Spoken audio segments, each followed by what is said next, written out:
चलो हेडिंग दो, money, copy निकालो ना फटाफट। आओ, मनी क्या है नवनीत? तो नवनीत क्यों नहीं आया आज? सर वो बाहर गए। Money is medium of exchange. जो कॉमनली यूज मीडियम अपने यूज करते बेटे एक्सचेंज के, उसको मनी बोलते हैं। क्या बोलते हैं? मनी। ठीक है। पुराने जमाने में क्या चलता था? कौन सा सिस्टम? बार्टर सिस्टम चलता था पुराने जमाने में, यस और नो? जिसमें क्या करते थे अनुष्का? किसका लेन देन? तो आज भी होता है, मगर गुड्स के बदले में वही तो गुड्स का लेन देन। कल कल कल पापा को बुलाया, आपके पापा से बात हो गया, कल बुला लिए। पापा लोग कोई बुला रहे। गुड्स के बदले में गुड्स, वो हो गया बार्टर सिस्टम, राइट? गुड्स के बदले में गुड्स, बट इसका बहुत सारा लिमिटेशंस था, जिसके कारण मनी को आना पड़ा, राइट? जिसके कारण मनी को आना पड़ा। वो लिमिटेशंस क्या आपने पढ़ेंगे अभी, ठीक है? सबसे पहला लिखो, सबसे बड़ा लिमिटेशन था sir lack of double coincidence of bond. सबसे बड़ा तो यही था भैया, lack of double coincidence of bond. से लिमिटेशन है बार्टर सिस्टम का, lack of double coincidence of bond. Sir ये क्या था सर? इसका मतलब ये, मान लो पुराने जमाने में अगर मेरे पास तुमको देने के लिए मान लो कोई बैग है, और तुमको देने के लिए कोई टी शर्ट या शर्ट है, तो भैया पहला चीज है कि तुमको बैग चाहिए होना चाहिए और मेरे को टी शर्ट का रिक्वायरमेंट होना चाहिए। अगर ऐसा होगा तभी ना म्यूचुअल एक्सचेंज हो पाएगा।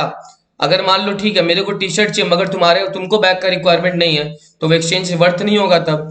तो इसको बोलते हैं डबल कोइंसिडेंस ऑफ फंड्स। दोनों का म्यूचुअल फंड्स मिलना चाहिए, तब जाके आप उस चीज का एक्सचेंज कर पाओगे, अदरवाइज एक्सचेंज नहीं कर पाएगा। उसको बोलते हैं क्या? Lack of double coincidence of funds. देखो उसमें क्या लिखा है, barter system can work only when both buyer and seller are ready to exchange each other good. For example, A can exchange goods with B only when A has what B wants and B has what A wants.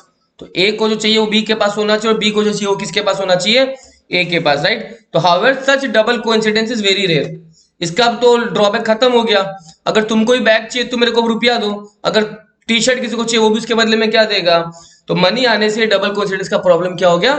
दूर हो गया, right? दूसरा, lack of common measure of value. Lack of common measure of value, lack of common measure of value.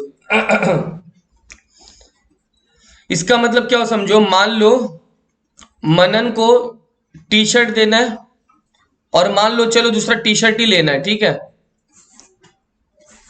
मेरे पास T shirt है, इसके पास भी T shirt है, double coincidence तो मिल गया, हो गया रिक्वायरमेंट पूरा। मगर यार कैसे पता चलेगा कि ये टी शर्ट का वर्थ कितना और ये टी शर्ट का वर्थ कितना, राइट? अब तो मनी आ गया। अगर मैं बोलूं हाँ इसका 1000 रुपया है और इसका 500 रुपया है, तो समझ में आ रहा है ना?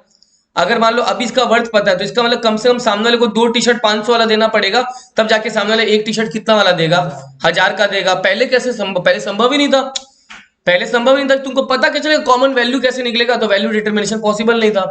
अब मनी आ गया तो वैल्यू डिटरमाइन कर सकता है और उसके एक्सचेंज कर सकता है। आज भी तो बार्टर चलता है थोड़ा। तुम फोन खरीदता है ना, तो पुराना फोन को एक्सचेंज में लगता है और बदले में थोड़ा कैश और दे देता है, तो उसमें बार्टर हुआ कि नहीं हुआ?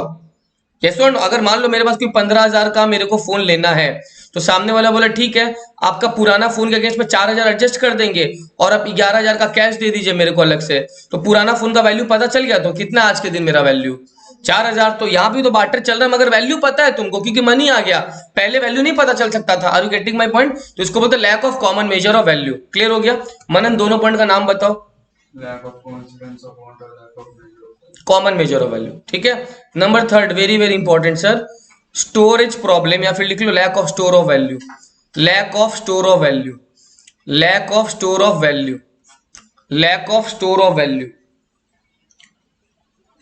चलो जैसे मान लो सोहम को बैग चाहिए। क्या चाहिए? बैग ही चाहिए, ठीक है? और सोहम को एक्सचेंज करना मान लो ग्रीसी के साथ। ग्रीसी के पास देने के लिए तरबूज है। क्या है?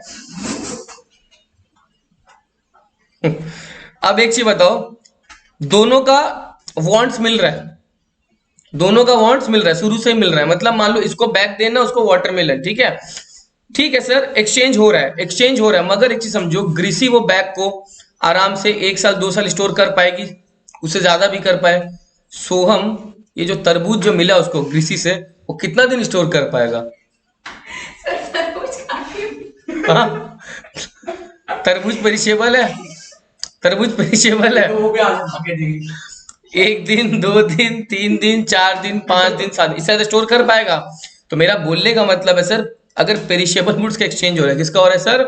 तो स्टोरेज का प्रॉब्लम आएगा। आज के समय में तो स्टोरेज का प्रॉब्लम ही नहीं है बेटा, तुम पैसा 10-10 साल एफडी में रख दो, बैंक में रख दो, क्या प्रॉब्लम है?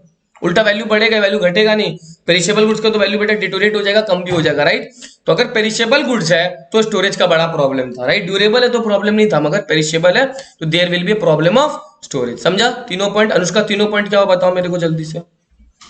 lack of double coincidence of wants, hmm lack of store of value, हम्म और lack of common measure of value.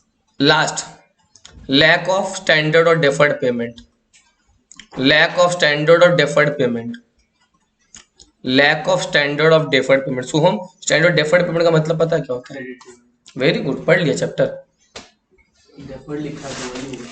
Standard और डेफर्ड पेमेंट का मतलब क्या होता है सर? आज अगर मान लो मेरे को यार कोई लोन ही चाहिए मान लो, या घर बनाना है, तो उसके अगेंस्ट में ईएमआई में घर बना सकता हूँ ना? हर साल 40,000 का ईएमआई भी अगर पे कर दूं मान लो 20 साल 30 साल तक, तो पॉसिबल है, क्योंकि मनी है। यस और नो? मनी है तो आप डेफर कर सकते हो पेमेंट को, धीरे धीरे धीरे करके चुका सकते हो, बिकॉज मनी है। बट पहले तो मनी नहीं था ना। तो पहले मान लेते हैं, चलो यही वाला एग्जांपल ले लेते हैं, उसको बैग चाहिए, क्या चाहिए? बैग। उसको देने के लिए वाटरमेलन है।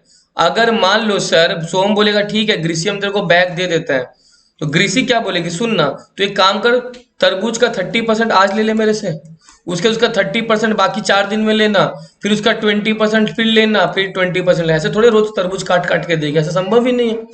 यस और नो? तो डेफर्ड पेमेंट का पॉसिबिलिटी नहीं था, बट अब डेफर्ड पेमेंट का पॉसिबिलिटी है। यस और नो? तुम खुद सोचो यार। एक और इसमें प्रॉब्लम है, वो तो उसमें लिखा मैं बता देता हूँ, ठीक है। तो डेफर्ड प्रॉब्लम का पेमेंट था, तुम चीजों को डिवाइड करके नहीं दे सकता था। यस और नो? ये ऐसा भी तो नहीं हो सकता ना कि ये बैग का, चल भाई बैग का एक चेन वाला पार्ट आज दे देगा, फिर उसके बाद अगला चेन वाला पार्ट आज दे देगा, ऐसा नहीं है। तुमको पूरा ही सप्लाई करना पड़ता था। और एक पॉइंट ये मैं इसमें लिख देता हूँ, तुम लोग के बुक में नहीं लिखा हुआ है, लैक ऑफ डिविजिबिलिटी का प्रॉब्लम था। क्या था? डिविजिबिलिटी।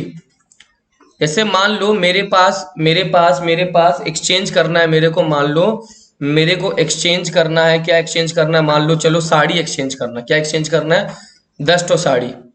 तुमको पता है, चलो हाँ एक अज्यूम करते हैं, मान लो एक साड़ी का दाम 2,000 रुपया है, तो दो 10 साड़ी का दाम कितना हो गया? और मेरे पास सामने वाला के पास काऊ है, क्या है? काऊ है। और मान लेते हैं चलो ठीक है, काऊ का वर्थ थोड़ा ज्यादा है, 40,000 रुपया है। कितना रुपया है? अब अगर मेरे को साड़ी देना है और काऊ लेना है, ठीक है, कॉमन वांट्स है, डबल कोइंसिडेंस मैच कर रहा है, बट प्रॉब्लम इज क्या सर? काऊ और साड़ी का वर्थ एक ही है क्या? नहीं है ना। अगर गाय का वर्थ ज्यादा है 40,000, तो इसका मतलब अगर मैं 10 साड़ी दूंगा तो एक गाय अगर ले लूंगा तो मेरा फायदा रह जाएगा। तो क्या सामने वाला आदमी गाय को काट के थोड़ी देगा? अपने हिंदू धर्म में तो अपराध है वो। तो डिविजिबिलिटी कहाँ होगा? नहीं था पुराने जमाने में डिविजिबिलिटी। यस और नो? बट सर अब पॉसिबल है।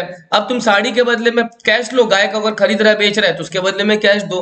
तो डिविजिबिलिटी का प्रॉब्लम पहले था, अब नहीं है। समझा मेरा बात? तो टोटल 5 प्रॉब्लम हो गया। पहले तो आगे पता ही नहीं होगा। वही तो मैं बोल रहा हूँ, बट इतना तो कॉमन सेंस है कि गाय के अगेंस्ट में अगर तुम साड़ी एक्सचेंज कर रहा है तो वो वैल्यू तो सामने लोगों को पता है कि हाँ गाय के अगेंस्ट में कितना का धंधा कर लेगा वो ना। यस और नो? तो ये तो एग्जाम्पल दिया मैंने कि आधा था समझाने के लिए, साड़ी का प्राइस ही होता है। ठीक है। ये तो एग्जाम्पल दिया ताकि तुम समझ पाओ कि आधा तो नहीं ना दे पाएगा वो, इसलिए 40 ले लिया मैंने ताकि समझा पाऊँ, ठीक है। साशा 5 पॉइंट याद हो गया? बताओ तो जल्दी से। Lack of deferred payment, अच्छा यहाँ से स्टार्ट करोगे, ठीक है। लैक ऑफ स्टैंडर्ड और डेफर्ड पेमेंट, फिर lack of double coincidence of wants, hmm lack of common measure of value, lack of store of value, और lack of divisibility. Very good, clear हो गया। इन्हीं प्रॉब्लम को दूर कौन करता है? मनी। तो मनी का ये सारे फंक्शंस बन जाएंगे, क्या बन जाएंगे? Function. Give the heading functions of money. ये प्रॉब्लम को दूर कर रहा है सर मनी। कौन कर रहा है? Money. Functions of money, functions of money. Money का फंक्शंस को 2 भाग में बांटा जा सकता है। एक हो गया प्राइमरी फंक्शन, एक हो गया सेकेंडरी फंक्शन, एक हो गया प्राइमरी फंक्शन और एक हो गया सेकेंडरी फंक्शन। प्राइमरी फंक्शन में लिखो पहला मीडियम ऑफ एक्सचेंज, दूसरा मेजर ऑफ वैल्यू, दोनों एम से है, ठीक है। Medium of exchange, major of value.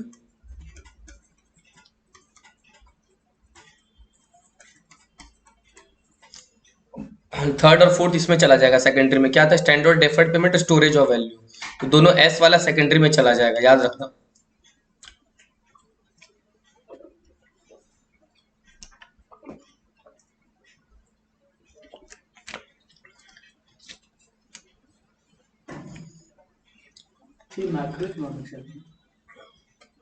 Storage और स्टैंडर्ड और डेफर्ड पेमेंट, ठीक है।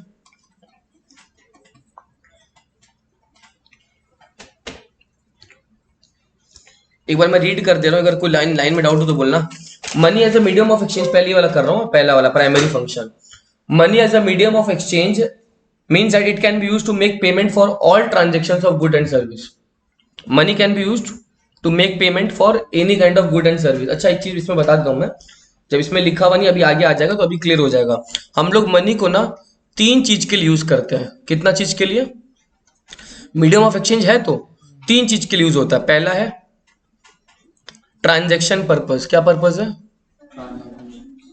दूसरा है स्पेकुलेटिव पर्पस। क्या है? और तीसरा है प्रिकॉशनरी पर्पस। ट्रांजैक्शन पर्पस क्या हो गया? अगर मान लो तुम्हारा कोई बुक्स का बिजनेस है तो तुम बुक्स खरीदेगा बेचेगा, डे टू डे ट्रांजैक्शंस के लिए यूज कर रहा है, वो मनी का पहला कारण हुआ। दूसरा स्पेकुलेटिव, अब तुमको अगर मान लो कोई इन्वेस्टमेंट करना है, लैंड में इन्वेस्ट कर रहा है ताकि आगे जाके वैल्यू बढ़े, शेयर मार्केट में इन्वेस्ट कर रहा है ताकि आगे के वैल्यू बढ़े, तो स्पेकुलेटिव पर्पस है तुम्हारा, जिससे तुमको प्रॉफिट मिले, तो वो पर्पस हो गया स्पेकुलेटिव पर्पस। और तीसरा बेटा सभी को रखता है प्रिकॉशनरी पर्पस, कुछ सेविंग्स करके रखता है बेटा, ताकि कभी बीमारी मार पड़ गया, इंश्योरेंस ले लिया, सही बोल रहा है, तो उसके लिए जो पर्पस है वो कौन सा है? इसका कोई रिटर्न थोड़ी मिल रहा है तुमको, रख के रखा इमरजेंसी में काम आ गया, यस और नो, तो प्रिकॉशनरी पर्पस हो गया। तो money is demanded for three purpose, पहला ट्रांजैक्शन पर्पस, दूसरा स्पेकुलेटिव और तीसरा प्रिकॉशनरी पर्पस। तो medium of exchange money is used for all the purpose, not only for transaction of good and service but also for speculative and precautionary motive. Are you getting my point? Money को अपने सब चीज के लिए use करते हैं बेटा, speculative के लिए भी यूज करते हैं और प्रिकॉशनरी के लिए भी यूज करते हैं। क्लियर हो गया? इसके बाद क्या लिखा हो देखो, इट इज द, अच्छा, चारों में सबसे इंपॉर्टेंट फंक्शन कौन सा हुआ अनुष्का? नहीं, इन चारों जो फंक्शन लिखा है उन चारों में सबसे इंपॉर्टेंट कौन सा हुआ? Major of value. सो हम medium of exchange, medium of exchange मैंने थोड़ी ना मना किया था खुद,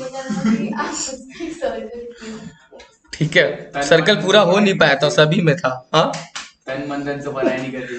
ठीक है। अनुष्का तो बदल गया, मैं तो बोल रहा हूँ, जो 11 में थी ना वो अब 12 में नहीं रही, वो कुछ चक्कर हुआ है, मेरे को समझ में नहीं आ रहा। ठीक है, मैं उसको रोज वही बोलता हूँ। औरत का चक्कर है। The function has remove the major difficulty of, इस मीडियम ऑफ एक्सचेंज से जो प्रॉब्लम था ना डबल कोइंसिडेंस वाला, वो प्रॉब्लम दूर हो गया। अब वेट नहीं करना पड़ेगा कि सामने वाले का वो डिमांड है कि नहीं, सामने वाले के मुंह पे क्या फेंको, पैसा दे देगा तुमको सामान, यस और नो। तो lack of double coincidence of wants पूरा हो गया, यस और no. Use of money allow purchase and sale to be conducted independently of one another. बोलो, अगर कोई पैसा फेंका किसी को तो बोल दी पैसे ही सब कुछ नहीं होता। Use of money allow purchase and sale to be conducted independently of one another. We are independent because पैसा है, तुमको किसी पे डिपेंड होने का जरूरत नहीं है। पहले डिपेंडेंट थे, अब डिपेंडेंट नहीं है। कितना रुपया बोल रहे?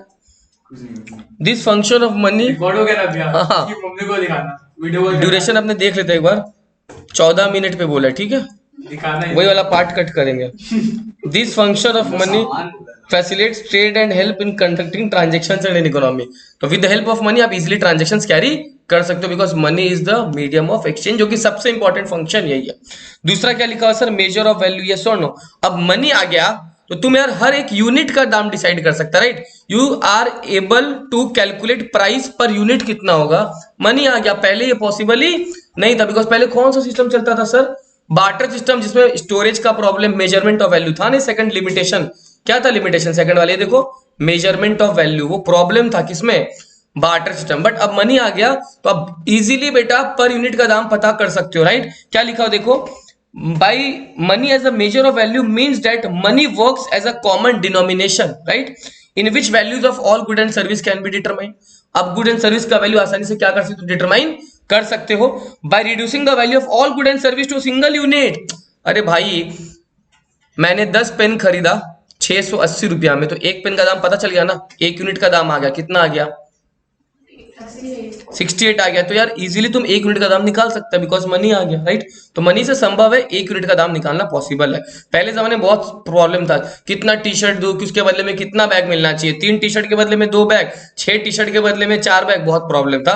अब मनी आ गया तो तुमको एक यूनिट का दाम पता चल गया, राइट. तो तुम आसानी से एक्सचेंज कर सकता है, यस और नो. आज के जमाने तुम खुद सोचो ना, घर और घर भी एक्सचेंज हो सकता है अगर मेरे को पता चल जाए दोनों घर का एक वर्थ एक है. अगर ये घर 1 करोड़ का, ये भी घर 1 करोड़ का है, दोनों आसानी से एक्सचेंज हो सकता है क्योंकि वर्थ पता है तुमको कि आज के जमाने में इस जगह पे ये मार्केट वैल्यू है तो उसका दाम 1 करोड़ होगा, उसका भी मार्केट वैल्यू 1 करोड़, दोनों का एक्सचेंज आसानी से किया जा सकता है. पहले कैसे करेगा, पहले था ही नहीं कोई जमाना, यस और नो. तो पहले पॉसिबल नहीं था. तो ये दोनों का कौन सा फंक्शन सर, प्राइमरी फंक्शन. मनन कौन कौन सा 2 प्राइमरी फंक्शन हो गया, एक्सचेंज, क्या एक्सचेंज, मीडियम ऑफ एक्सचेंज और एक value, measurement of value, right. अपने थर्ड में जा रहे हैं सर, क्या क्या थर्ड, स्टोरेज वाला, दोनों एस से ही है सर. एक है स्टैंडर्ड डेफर्ड पेमेंट और एक स्टोरेज ऑफ वैल्यू, यस और नो. मैंने बोला था ना सर मनी आ गया तो स्टोरेज पॉसिबल है. कहाँ स्टोर कर देगा बेबो, कहाँ स्टोर करेगा पैसा सर पे,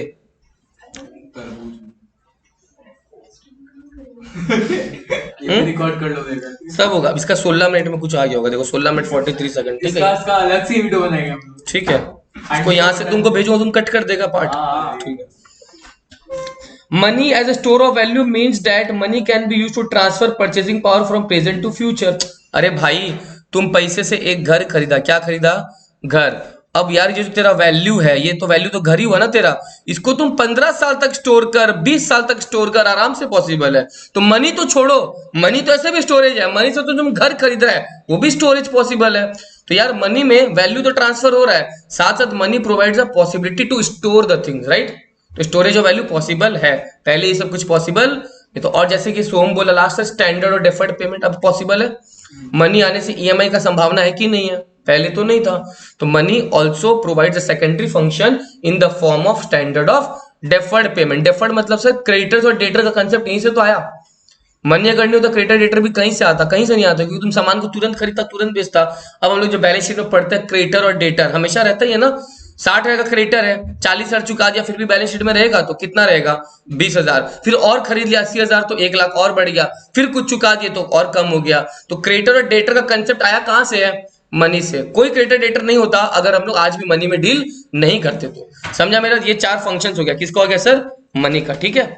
अच्छा एक चीज और हमेशा ध्यान रखना सर, अगर मैं बात कर रहा हूं तो मनी का फंक्शन, देखो अभी अपने क्या पढ़े, अपने पढ़े बार्टर सिस्टम का मतलब, अपने पढ़े लिमिटेशंस किसका, और यही लिमिटेशंस को कौन ओवरकम कर रहा है, मनी. और यही लिमिटेशन मनी का फंक्शन बन जाता है, एक प्राइमरी फंक्शन और एक.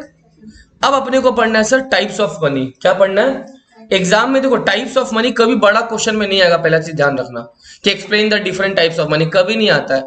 एग्जाम में तुमको बता देगा ये बताओ क्या टाइप है, एग्जाम्पल दे देगा, कुछ एमसीक्यू दे देगा, तो बताओ ये कौन सा टाइप है, ठीक है. इसको थोड़ा ध्यान से समझना.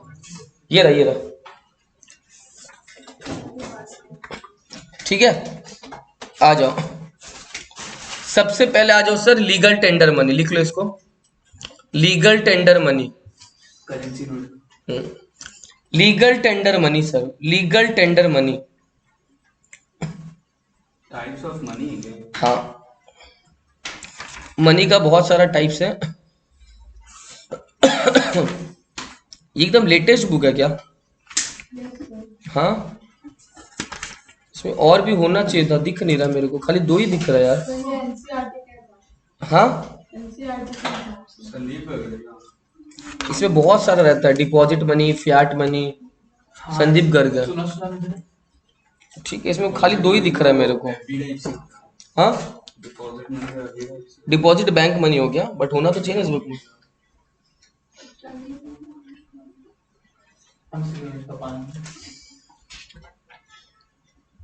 आराम से.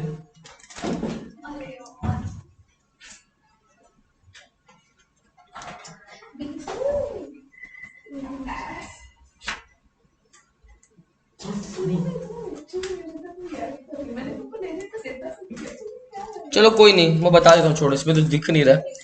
एक बार एनसीईआरटी ये जब पढ़ा दूंगा, उसके अगर एनसीईआरटी है ना ऑनलाइन में, होगा। जब ये पढ़ा दूंगा एक बार तब देख लेना, 5 मिनट बाद देख लेना, ठीक है? मैं जब बोलूंगा तब देख लेना, 5 मिनट तो होगा तो और करा देंगे। सुनो, लीगल टेंडर मनी क्या होता है सर? जिसको कोई रिफ्यूज नहीं कर सकता लेने से, यस और नो, उसको बोलते हैं लीगल टेंडर मनी। जैसे करेंसी नोट्स, तुम अगर ऑटो से ट्रेवल कर रहा है, तुम उसको बोलेगा भैया हम आपको 1 रुपया का, मान लो आलूका का कितना भाड़ा, हावड़ा से आलूका का 15 रुपया, तुम उसको 1 रुपया का अगर 15 सिक्का देगा, वो मना नहीं ना कर सकता कि कॉइन्स, हाँ 50 पैसा नहीं दे सकता, 50 पैसा ही नहीं, तेरे पास अगर पड़ा है 50 पैसा, तुम बोले भैया लीजिए मेरे को 50 पैसा मिला, ले लीजिए, नहीं लेगा वो, क्योंकि वो इंडिया में वैलिड नहीं है। यस और नो? मिनिमम कहाँ से स्टार्ट हो रहा है? 1 रुपया। तो 1 रुपया को लेने से मना नहीं कर सकता, नोट को लेने से मना नहीं कर सकता। हाँ, तुम उसको 500 का नोट दिया, वो ना करेगा, अरे कहाँ से लेंगे, 15 रुपया का भाड़ा ये है वो है, बट उसका अगर खुला रहेगा तो भी वो ले लेगा ना, तो यार वो एक्सेप्ट करने से मना नहीं करता। अब ये तुम्हारा कॉमन सेंस होना चाहिए कि तू 15 रुपया का भाड़ा के अगेंस्ट में 500 रुपया देगा, वो तेरा गलती है भाई, बट हाँ वो मना नहीं कर सकता है, वो भले ही चिल्लाएगा करेगा, बट वो मना नहीं कर सकता है। तो लीगल टेंडर मनी क्या हो गया सर? जिसको लेने से कोई मना नहीं कर सकता, जिसको लेना ही पड़ेगा। Are you getting my point? हो गया लीगल टेंडर मनी। तुम अगर नोट देखेगा बेटा, कॉइन्स करेंसी नोट, उसमें लिखा रहेगा, कोई भी नोट उठाओ लिखा रहेगा आई प्रॉमिस टू पे द बियरर, लिखा देखा है कभी आज तक? क्या लिखा रहता है बोलो? I promise to pay the bearer the assured sum of 1,000. Sum of 1000 रुपया, 2000 रुपया, जितना का नोट, अगर मैं आप तो 1000 2000 हटा दो, 500 रुपया, 20 का नोट है, सम ऑफ ₹20, और उसके गवर्नर ऑफ आरबीआई का साइन है ना लिखा हुआ? नहीं मिला, बस हो नहीं सकता कि नहीं मिले, तुम्हारे पास जाली नोट है मतलब। आज का नोट वापस ना देना। पूरा खोलो ना नोट को, सामने की तरफ देखो, आई प्रॉमिस टू पे द बियरर, वो इंग्लिश में पढ़ो ना, मैं धारक को 100 रुपए देने का वचन, Pay the bearer the sum of 100 rupees. और उसमें लिखा रहेगा हिंदी में, मैं धारक को 100 रुपए देने का वचन अदा करता हूँ, मैं धारक को 100 रुपए अदा करने का वचन देता हूँ, एग्जैक्टली, है ना? मुझे देती हूँ। ठीक है, यार इसको ये थोड़ा फोटो हटाने का, इसको हटाना होगा यार, बहुत खराब आ इसकी जगह अपने एपीजे अब्दुल कलाम का लगा तो ज्यादा बेटर वही रहेगा। कसम से मोहम्मद गजनी पैदा मोदी को। वो तो रेड करेगा देश में। तो वो सब तुम मना नहीं कर सकता, यस और नो, वो लीगल टेंडर है, राइट? अच्छा, बट अब इसकी एक बात समझो, लीगल टेंडर में 2 बातें होती है सर, एक होता है लिमिटेड लीगल टेंडर और एक होता है अनलिमिटेड लीगल टेंडर। क्या बोला? Limited or unlimited. वाह क्या बात है, ब्रिटिश से आ रहे हो का अभी जस्ट? हाँ, फ्लाइट से उतरे हो ना? दुगना लगान देगा तुमको। लिमिटेड लीगल टेंडर क्या होता है सर? लिमिटेड लीगल टेंडर होता है, जैसे मान लो, बता दो तुम लोग को, अगर तुमको किसी को 1000 रुपया चुकाना है, कितना रुपया? He is not bound to accept 1 रुपया का कॉइन, जो तुमको अगर 1000 रुपया का कर्ज चुकाना है ना किसी को, 1000 सिक्का ही तुम दे सकता है। अगर 1500 का कर्ज चुकाना है तुमको, तुम 1500 सिक्का नहीं दे सकता, वो मना कर सकता है, मन होगा वो रख लेगा, but he has the authority to reject that. नहीं भाई, तुम 1500 रुपया अगर तुम चुकाना है, तुम ले भाई एक बोरा में भरा 1500 सिक्का, ले भाई रख ले, मेरा कर्ज चुक गया, ऐसा नहीं चलेगा, राइट? कॉमन सेंस, हाँ लॉजिकल है ना। 1500 तुम किसको देगा तो थैला में ले लेके भर के लेके जाएगा, थैला में भर भर के लेके जाएगा, 1500 रुपया नहीं ना। तुम कल को 20,000 चुकाना होगा, तुम तो ले भाई सिक्का रख, मेरे पास 1000 का 20 सिक्का पड़ा है, समझा मेरा बात? तो एक लिमिट होगा। अगर आप देखो लीगल टेंडर है तो कॉइन, बट उस पर एक लिमिट लगा दिया गया, 1 रुपया का सिक्का तुम मैक्सिमम 1000 रुपए तक उधारी चुकाने के लिए यूज कर सकता है, उससे ऊपर नहीं कर सकता। अब सामने वाले का मन है ना, कर लेगा, कोई प्रॉब्लम नहीं है, बट लॉ में लिखा हुआ सर 1000 रुपया का जो उधार है वो तुम 1 रुपया का सिक्का तक चुका सकता है, उसके ऊपर नहीं चुका सकते, 1 रुपया का सिक्का नहीं कर सकता। सिक्का 1500 का है, जैसे दोस्तों को करता कभी देता तो है, सिक्का 10 रुपए का सिक्का देता। हाँ 10-10 का दो ना, कोई प्रॉब्लम नहीं, 1 रुपया पे रिस्ट्रिक्शन है, और सर 2 रुपया चल जाएगा। 1 रुपया पे लिमिटेशन है, ठीक है, सब पे अलग लिमिटेशन है, 1 रुपया पे जैसे 1000 तक का लिमिटेशन, समझ रहा मेरा बात? तो ये बाउंडेशन आ गया, कॉमन सेंस है यार, समझा मेरा बात? तुम खुद सोचो, नोटबंदी हुआ था ना, नोटबंदी का सबसे बड़ा कारण क्या था पता है तुमको? वो लोग 500 का नोट बंद किया था और 1000 का नोट बंद किया था। 1000 की जगह किसका नोट आ गया था? 2000 का नोट आ गया था, यस और नो? 500 का नोट और 1000 का नोट जो है वो लोग बैन कर दिया था, राइट? तो इसका मतलब पहले जमाने में बेटा ब्लैक मनी तुम आराम से, अगर तुम समझो तुमको अगर 20 लाख रुपया कैरी करना है, कोई बड़ा बात नहीं, तेरे पास 1000 का नोट होता था ना उस समय, अगर 20 लाख को तुम 1000 से डिवाइड करो कितना होगा बोलो तो मेरे को? 2000 नोट हो जाएगा।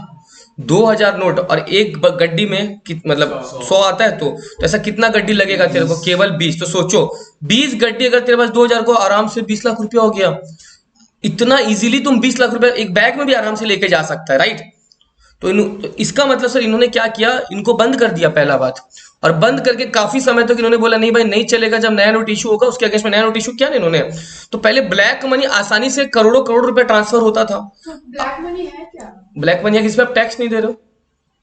जब टैक्स नहीं दे रहे हो वो आपका कच्चा कहीं तो पैसा हो गया ना, वही ब्लैक मनी हो गया। जो आप अगर टैक्स दे रहे हो वो पैसा आपका इज्जत से बैंक में ना होगा तो आपका बैंक स्टेटमेंट में रिफ्लेक्ट करेगा तुम इतना कमा रहे हैं पैसा।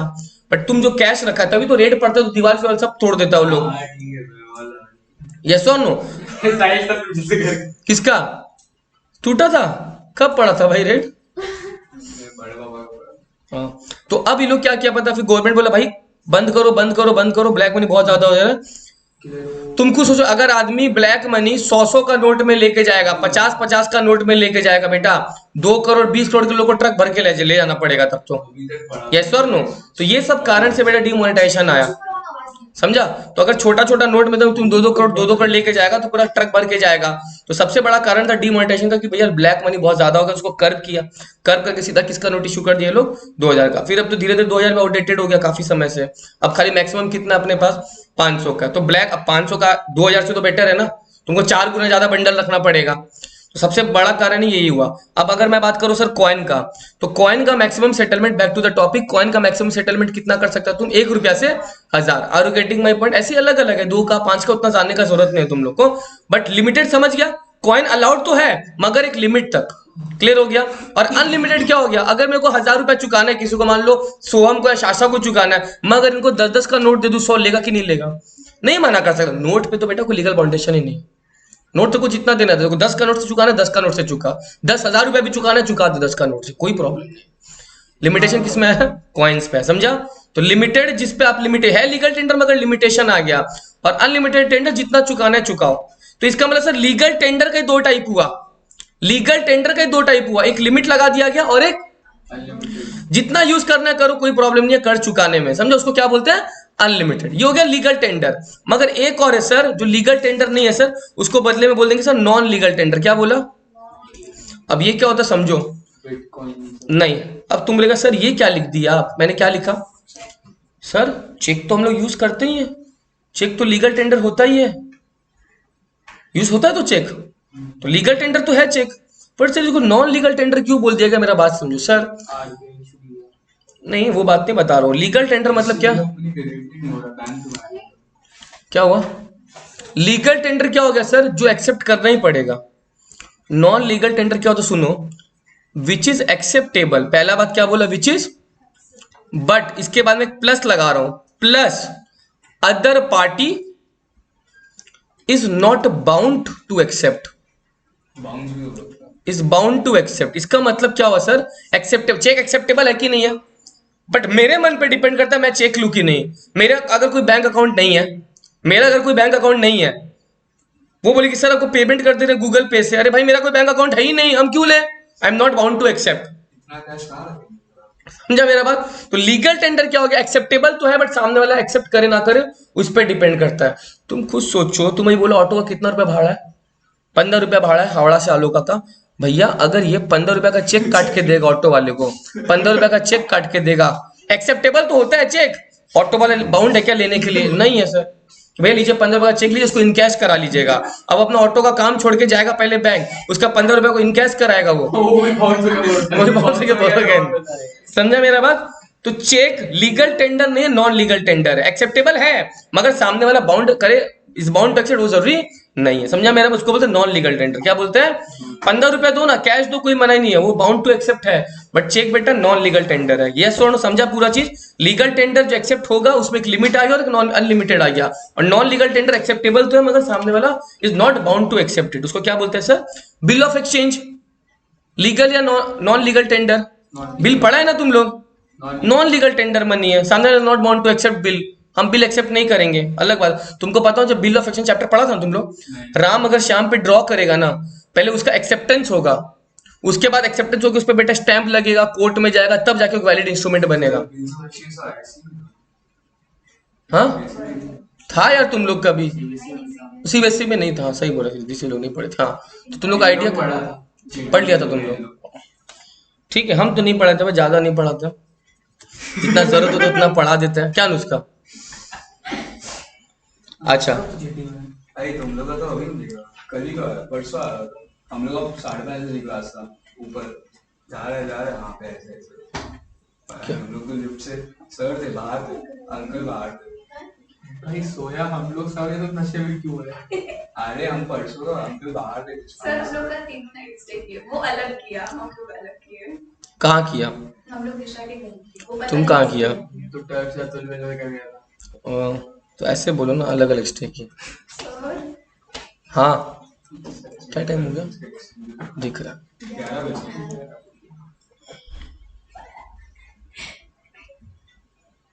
गर्मी है चलो हो जाओ, तो पढ़ाई करनी है ये सब चीजें। अनुष्का को डिस्टर्ब मत करो तुम, ठीक है? सर क्लास कितने बजे होगा? अनुष्का आधा घंटा थोड़ा ही देर में हो जाएगा, मेरे को निकलना होगा पढ़ाने के लिए। पढ़ने का मन ही नहीं है।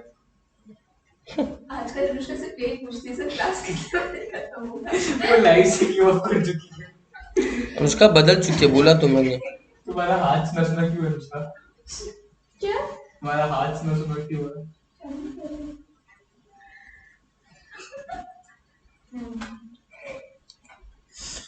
बैंक मनी और डिपॉजिट मनी सर जो हमारे बैंक में पड़ा, ये सर नो, तो उसको कौन सा मनी बोलते हैं सर?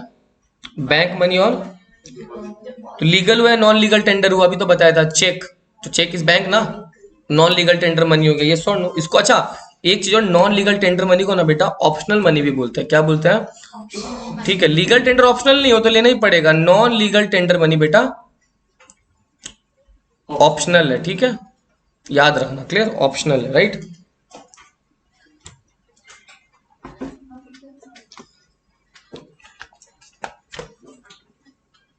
सर बैंक मनी और क्या था? बैंक मनी, डिपॉजिट मनी, ये दोनों एक होता है, और ये लोग टाइप किसका है? नॉन लीगल टेंडर मनी का। किसका है sir? Non legal tender money का टाइप है। चलो अभी मैं तुम लोग को पढ़ा रहा हूं components of money supply. Sir बहुत ज्यादा नहीं हो रहा। कहाँ कुछ नहीं हुआ, मैं देख लो कितना मैंने रिकॉर्ड करो, उतना बहुत ज्यादा पड़ेगा। अप्रोक्सीमेटली सर आंटी का नंबर है मेरे पास, मैं आपको भेज 32 पे गए हम लोग। यार वो हर 2 मिनट में ही हो रहा है। मुझे इतना मन हो रहा था आज आंटी को बोलने का, इसको फिक्सिंग करने का बहुत मन हो रहा सब था। बता रहा मम्मी को भी खाया कंपोनेंट्स ऑफ सब मन। मनी सप्लाई मैं बता रहा हूँ, सुनो इस चैप्टर के लिए। अरे यार, बोलो। अभी तुम बोली ना सेंटर मामा की मार नहीं, डायरेक्ट ही जाऊंगा। मैं तो बोल देती आंटी नहीं आता है ट्यूशन, 2 हफ्ते से ट्यूशन नहीं आता। अर्जेंट है क्या कुछ? नहीं इतना तो हम सर से ठीक बात है। करा लेंगे 2 हफ्ते से। ठीक है, मैं बोलो सुनो ना, मैं टी शर्ट दे दूंगा, इतना तो है कि इसकी सीधे मम्मी को सर पे हो जाएगा। एक बार ला के दे दो। ट्यूशन नहीं आता, खेलना है। अबे पत्तों को नहीं बहुत, तो है, एक बार सच्ची में मम्मी एक बार दे दो, ले आओ, मैं देख लूंगा, ठीक है। एक बार सच्ची में मम्मी को। हाँ हाँ हाँ, हम जा रहे थे ट्रिप में खेलने, अब वो निकल चलो। मम्मी लोग अपनी को जाएंगे आमने सामने। मनी का, मनी सप्लाई का 4 कंपोनेंट है। M1 लिख लो साथ साथ तो लर्न हो जाएगा, M1 M2 M3 M4।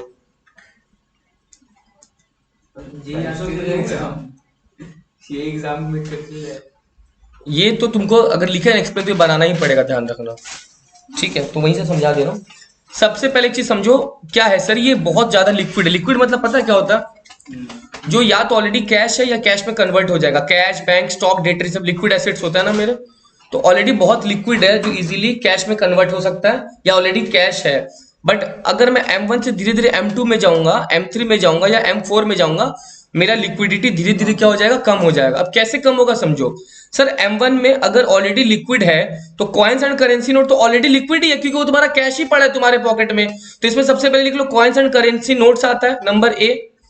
Coins and currency notes आता है जो पब्लिक के पास पड़ा है, विद पब्लिक भी लिख लो, विद पब्लिक। उसके अलावा बेटा हमारा जो पैसा सेविंग बैंक्स में पड़ा है, एटीएम से निकाल सकता है, बैंक में सेल्फ का चेक मार के निकाल सकता है वो पैसा जो सेविंग बैंक में पड़ा है।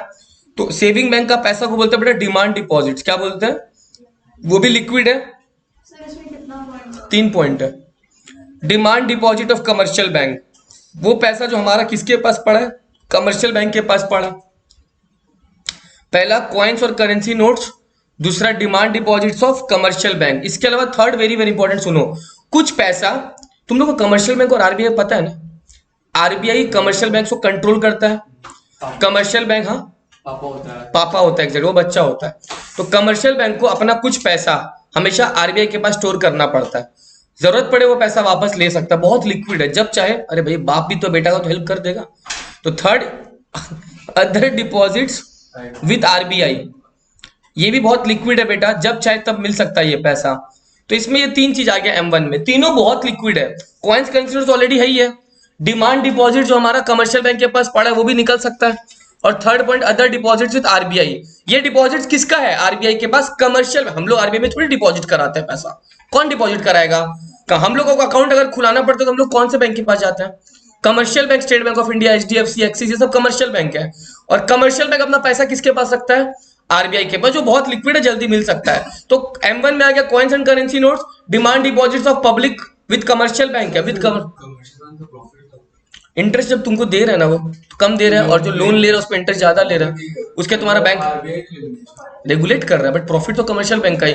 बैंक चार्जेस काटेगा, तुम्हारा क्रेडिट कार्ड दे रहा है उसका चार्जेस काटेगा, ऐसे कितने लाखों कस्टमर्स है, कितना चार्जेस काटता होगा। ओवरड्राफ्ट लिमिट होगा उस पर चार्जेस काटेगा, बहुत पैसा है बैंक के पास, सोर्सेस बहुत है। तुम अगर बैंक को बोले सर आप मेरा हर महीना इंश्योरेंस का पेमेंट कर दीजिए, वो कर दीजिए, बैंक बहुत सारा सर्विस देगा, उसके बदले में पैसा लेगा बैंक तुमसे। बैंक अदर डिपॉजिट जो सेंट्रल बैंक के साथ है वो क्या कमर्शियल बैंक ले सकता है? हाँ जब चाहे ले सकता है, ठीक है। M2 हो गया, सॉरी M1 हो गया। अब M2 में क्या आता सुनो सर, M2 में पूरा का पूरा M1 समा गया, मतलब M2 में ये तीनों ही आ गया, M2 में ये तीनों ही आ गया। क्या क्या आ गया? Coins and currency notes, demand deposits of commercial bank and other deposit with RBI. But sir इसमें कुछ तो एक्स्ट्रा आया होगा ना, जिसके कारण ये थोड़ा कम लिक्विड हो गया। इसमें कुछ तो एक्स्ट्रा आया होगा जिसके कारण इसका लिक्विड कम हो गया बेटा। इसमें मैं शॉर्ट में लिख रहा हूं, तुम लोग प्लीज पूरा लिखना, post office saving bank deposit. अलग अलग है कि M1 प्लस एक ही साथ है ये पूरा, post office saving bank deposit, ठीक है। सर लॉन्ग टर्म होता है, शॉर्ट टर्म होता है मगर उतना लिक्विड नहीं होता है। तुम अपने पापा से जाके पूछना, पापा आपने कभी किसान विकास पत्र स्कीम ये सब में पैसा लगाया क्या? पापा बोलेंगे हाँ लगाया, KVP saving bank deposit. Post office बहुत सारे स्कीम्स निकालते हैं, उसमें हम लोग पैसा लगाते हैं। अब तो स्कीम धीरे धीरे कम हो गया, मगर अभी भी स्कीम है, जाके पूछना केवीपी वगैरह में पैसा लगाया क्या पापा आपने, ठीक है। पापा बोले हाँ ये सब कौन सिखा रहे तुमको, ठीक है। मैं आपको पोस्ट कर रहा है, टाइम देख लो। 37, हाँ 37 अब 32 हुआ। दिखता है ना उसका टाइम कहाँ चल रहा है, दिखता है कहाँ चल रहा है, बोलो तो। ठीक है, हाँ हाँ इंग्लिश ठीक है। अब एक चीज समझो, एग्जाम्पल के तौर पे देखो, मान लो ये तो लिक्विड है पूरा, ये जब चाहे तुम्हारे पास 0 टाइम पीरियड में आ जाएगा। तो अगर ये अच्छा M1 0 हुआ तो, मगर इसमें 2 महीना तो लगेगा कम से कम सपोज, तो इसका लिक्विडिटी कितना मंथ हुआ? 2 मंथ। एग्जाम्पल बोलो ताकि तुम समझ पाओ, इसका लिक्विडिटी टाइम पीरियड है ही नहीं, तो ऑलरेडी लिक्विड है, जब चाहे तब मिल जाएगा। तो M1 का जितना कंपोनेंट है सब हाईली लिक्विड है, जब चाहे तब पैसा मिल जाएगा। मगर M2 में M1 है वो तो लिक्विड है, मगर उसके साथ कुछ ऐड हो गया। क्या ऐड हो गया? पोस्ट ऑफिस, ये थोड़ा कम लिक्विड है, इसका पैसा मिलने में 2, 5, 10, 15, 20 दिन टाइम लग सकता है। तो यानी M2 लिक्विड है मगर M1 जितना लिक्विड, समझा मेरा बात? सर M3 क्या है सर? M3 में पूरा का पूरा M1 समा गया, M3 में पूरा का पूरा M1 समा गया, M3 में पूरा का पूरा M1 तो समा गया, मगर M2 नहीं। अगर M2 बोलता ये नहीं आएगा, M3 में ये नहीं आता है। M1 आया प्लस बेटा टर्म डिपॉजिट FD कराता है बैंक में। टर्म डिपॉजिट लिक्विड है? एकदम नहीं है सर, 5-5 साल का FD होता है, तो वो लिक्विड कहाँ हुआ? पैसा कटेगा तो जनरली आदमी नहीं तोड़ता है ना, मतलब कम होता है, कम होता है लिक्विड, जनरली क्यों तोड़ेगा आदमी? अगर FD कराएगा क्यों ही तोड़ेगा? उसको पता है उतना पैसा उसका गया, इंटरेस्ट भी काट लेगा, उतना नहीं मिलेगा पैसा। तो M3 में M1 आया, टर्म डिपॉजिट आया, टर्म डिपॉजिट FD का पैसा। एक बार के लिए मान लेते चलो 2 ही साल है, तो तुम खुद सोचो, इसका लिक्विडिटी 0 टाइम पीरियड हुआ, सेकंड वाले का कितना हुआ? 0 + 2 कितना मंथ? अच्छा इसका भी तो M1 तो 0 ही होगा, मगर इसमें तो ये 2 साल हो गया, तो इसका लिक्विडिटी कितना साल हो गया? 2 साल हुआ। तो सबसे कम लिक्विड अभी तक कौन सा हुआ? सबसे कम लिक्विड M1, सही बोल रहा है। ज्यादा लिक्विड M1 बात कम लिक्विड। हाँ वैसे बोल कि सबसे हाई लिक्विडिटी M1 और सबसे कम लिक्विड अब तक M3 हो गया। अब एक और बच गया, क्या हो गया, ध्यान से सुनना, M4 में बेटा पूरा का पूरा M1 सम आ गया, प्लस पोस्ट ऑफिस वाला भी आ गया, और प्लस FD भी आ गया, मतलब टर्म डिपॉजिट भी आ गया, तीनों आ गया। तो इसका कहीं ना कहीं 2 साल 2 महीना हो गया होगा लास्ट वाले का। लास्ट वाले का अगर चेक करो तो 2 साल 2 महीना हो गया ना। एग्जाम में 2 साल वाला लिखने का चीज नहीं, तुमको समझा रहा हूँ, खाली एग्जाम में खाली कंपोनेंट्स लिखने हैं तुमको। M1 0 था, इसका 2 महीना था, इसका 2 साल था, टोटल कितना हो गया, 2 साल 2 महीना। नहीं समझा? समझा मनन, अनुष्का समझे आप, साशा? तो सबसे कम लिक्विड कौन सा हो गया, M4। सबसे हाई लिक्विड कौन सा हो गया? अच्छा एक चीज बताओ, मैं M4 में क्या लिखा मैंने, M1 plus POSB plus TD लिखा, तो इसका मतलब मैं M4 को और कोई तरीके से लिख सकता हूँ क्या? नहीं नहीं, तुम अगर M1 M2 M3 बोलेगा दिक्कत है, पूछो क्यों? तुम M1 बोल रहा है, फिर अगर तुम M2 बोल रहे हैं ना, उसमें तो वापस से M1 प्लस ये आ गया ना। Sir M2 plus term deposit. हाँ बोल सकते हो, और भी बोल सकते हो। M1 plus M3 plus post office. M1 plus M1 plus M3, नहीं सॉरी M1 हाँ नहीं क्या बोल रही हूँ? कॉमन निकाल Sorry, M1 को बाहर। M3 प्लस हाँ हाँ हाँ सही बोला तुम। अगर सोम तुम समझा तुम क्या बोला, तुम अगर M1 बोल के M2 वापस बोल दे रहा है ना, तो इस पे वापस M1 2 और M1 हो गया ना, वो नहीं आना चाहिए। तो इसको लिखने का और एक तरीका लिख लो, और M1 प्लस POSB को M2 लिख लो ना, तो M2 प्लस TD हो गया। तो M4 को लिखने का एक तरीका क्या हो गया, M2 प्लस टर्म डिपॉजिट, है ना। या फिर एक काम करो, M1 और टर्म डिपॉजिट को एक साथ ले लो, तो M3 हो गया, और साथ में ये जोड़ लो अलग से POSB। M1 और TD को क्या बोल सकते हैं, M3 प्लस साथ में क्या ले लो, POSB, right. M3 plus POSB, ये समझा क्या? तो इसका मतलब लिक्विडिटी धीरे धीरे कम होता चला जाएगा। सबसे ज्यादा लिक्विड क्या हो गया, M1, फिर M2, फिर M3, फिर M4। चलो मनन से पूछता, मनन M1 का कंपोनेंट बताओ। सबको याद हो गया? उल्टा कर दो तो कॉपी देखे, देख के क्या उल्टा करता है, उल्टा करो तो, डिमांड उसका उल्टा करो तो पीछे, उसका भी उल्टा करो। हाँ बोलो। डिमांड डिपॉजिट, हाँ कॉइंस एंड करेंसी नोट्स, और और लास्ट वाला coins and currency note, demand deposits और कमर्शियल बैंक, और एक तीसरा चीज था ना, डिपॉजिट बता दिए। Very good. M2 बोलो। M2 M1 plus post office अच्छा। Savings bank deposits. M3 बोलो। M1 plus term deposit M2 plus पहले नॉर्मल पूरा बोलो, पहले पूरा बोलो, पहले शुरुआत जैसे लिखा था वैसे बोलो। M1 plus plus post office saving bank deposit, post office saving bank. Sir phone चला रहा है। मेरा फोन चला गया, उधर बोल रहे फोन चला ये गया। ये ले लो। तुम कल आके ले लेगा। अरे सर मत लो ना, फिर आप नहीं समझो। अच्छा तुम फिर M4 बता दो, दे देंगे तुमको। हाँ बता दो, दे दो। M1 plus term deposit plus POSB, POSB plus M1 plus term full form क्या होता है?